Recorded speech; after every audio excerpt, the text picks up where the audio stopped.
Expression একটুখানি দিই। পরে করে নেবে, ভিডিও করে নিন না। আমার হয়ে যাবে 5 মিনিট। অন করো। হ্যালো এভরিওয়ান, আজকে ক্লাস থেকে লাইভে এলাম। তো দেখো, আজকে একটা সেমি ব্রাইডাল লুক বলতে পারো, রিসেপশন লুক বলতে পারো, বা এঙ্গেজমেন্ট লুকও বলতে পারো। তো আজকে এটা ক্লাসে দেখানো হয়েছে। আই মেকআপটা ক্লোজ করে দেখাচ্ছি, দেখে নাও সবাই। এই দেখো, একদম ক্লোজে। আর হেয়ার স্টাইল সামনে একটা এস প্যাটার্ন করা হয়েছে। অন্বেষা আস্তে আস্তে করে ঘুরে যাও, দেখো পেছনটা একটু কার্লিং করা হয়েছে।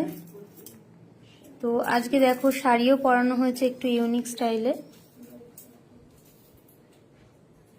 তো এইরকম তোমরা কিন্তু রিসেপশনে সাজতেই পারো, বা এঙ্গেজমেন্ট লুক এইরকম করতে পারো। কেউ চাইলে গর্জাস পার্টি